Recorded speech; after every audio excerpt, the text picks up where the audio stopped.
Kota Bogor atau yang sering disebut sebagai kota hujan, secara geografis berada di antara barisan gunung dan banyak air terjun atau curug. Termasuk Curug Seribu, curug tertinggi di Bogor. Berada di kawasan Taman Nasional Gunung Halimun Salak, Curug Seribu menjulang tinggi di antara deretan curug-curug lain di sekitarnya, yang cukup menantang untuk kita jelajahi.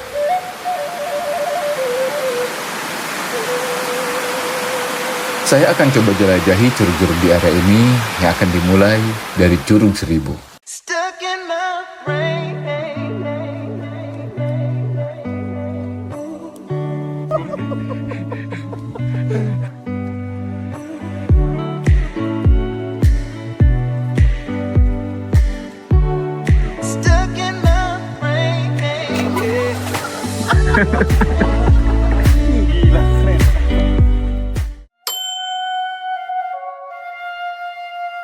Curug Seribu berada di kaki Gunung Salak dan masuk ke dalam wilayah Kecamatan Pamijahan.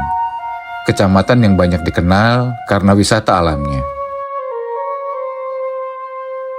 Selain Curug Seribu, banyak curug lain di sekitar sini, seperti Curug Walet yang lumayan ramai beberapa waktu lalu. Nah, untuk sampai ke sana, mari kita mulai dari aksesnya.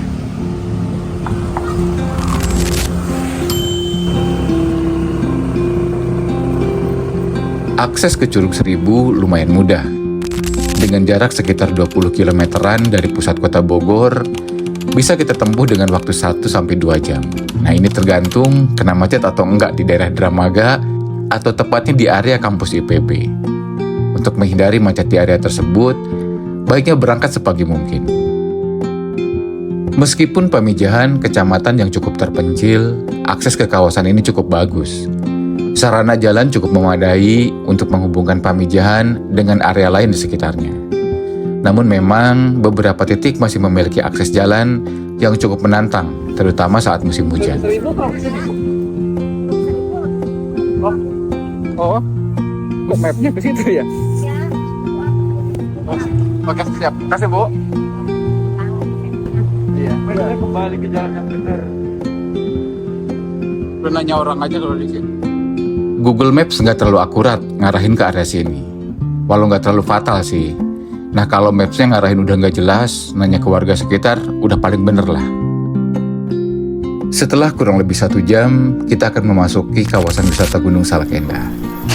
Di sini kita harus bayar tiket dengan harga 15.000 sampai 20.000 per orang pada hari biasa dan 25.000 per orang pada hari libur. Untuk ke Curug Seribu, usahakan parkirnya di warung seberang Homestay Riana. Karena ini warung yang paling dekat ke jalur trekkingnya. Dari parkiran, kita tinggal turun ke jalur trekking yang sudah berupa undakan, jadi cukup nyaman lah buat jalan. Nggak jauh dari situ, kita akan langsung ketemu pos untuk masuk ke Curug Seribu. Dan harga tiket masuknya 10.000 per orang pada hari biasa dan 20.000 pada hari libur. Walet enaknya jam berapa ya, Pak ya? Kenapa? Kalau ke walet enaknya jam berapa? Tahu ya, sekarang dulu makan karena viral itu ada sinar matahari. Ah. Nah, sekarang kan nggak ada. Oh, kenapa nggak bisa? Kan Musim-musiman juga ya? matahari kan berputar. Iya. Ya. Oh, bukan. Ya, Pak. Ya. Makasih Pak ya. Iya. Ini hilang. Layaknya daerah perbukitan, struktur tanahnya kurang stabil. Maka gak heran kalau kita lihat longsoran di beberapa titik. Ya, kayaknya ini bekas longsoran juga.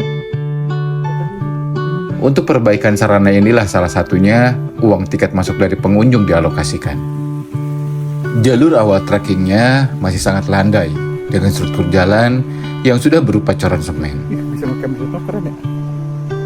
Di Curug Seribu ini tidak ada bidang datar yang cukup untuk mendirikan tenda, makanya nggak bisa ngecamp di sini.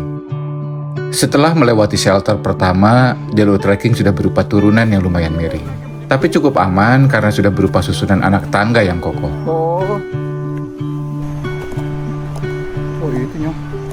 Nggak sampai 5 menit trekking, kita udah bisa mendengar gemuruhnya suara air terjun dari Curug Seribu. Deket 5 menit juga enggak kita ya. Sedekat itulah jalur trekkingnya. Udah enak banget sih ya jalannya ya. Rapi.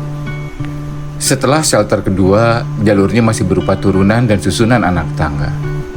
Hanya saja, di sini jalurnya jauh lebih basah dan licin, karena di sisi kanan jalan banyak terdapat mata air yang mengalir membasahi jalan. Nah, itu juga yang membuat struktur tanahnya jadi lebih rentan dan rawan longsor. Beberapa titik jalurnya rusak dan berupa tumpukan median di dalam karung, dan kita harus melewati jembatan bambu yang menuntut kehati-hatian kita untuk melewatinya.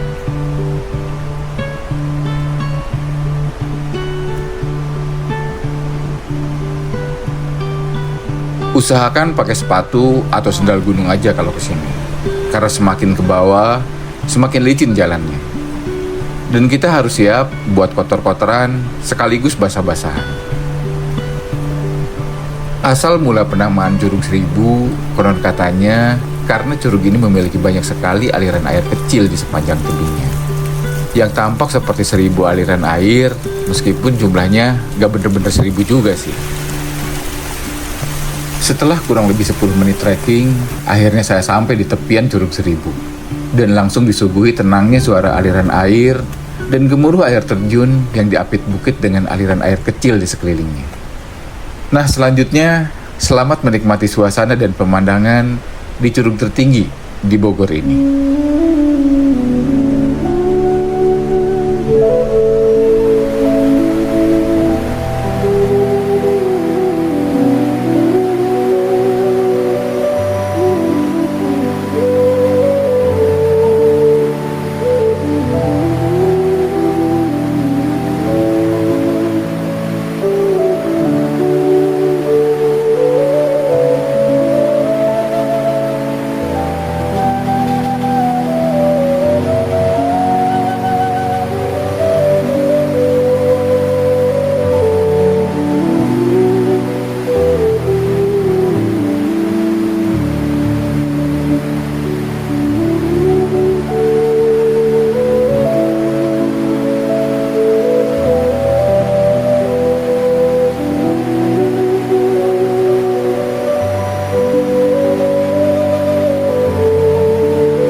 Setelah 1 jam lebih menghabiskan waktu di Curug Seribu, kami kembali ke parkiran untuk menuju ke curug lainnya. Kembali ke parkiran, jalurnya jadi lebih menantang. Karena kita harus menaiki ratusan anak tangga dengan kondisi licin dan basah. Jadi wajar kalau sedikit lebih menguras tenaga dari sebelumnya. Oh iya, supaya lebih nyaman main di Curug Seribu, usahakan sepagi mungkin sudah sampai di sini kalau weekend.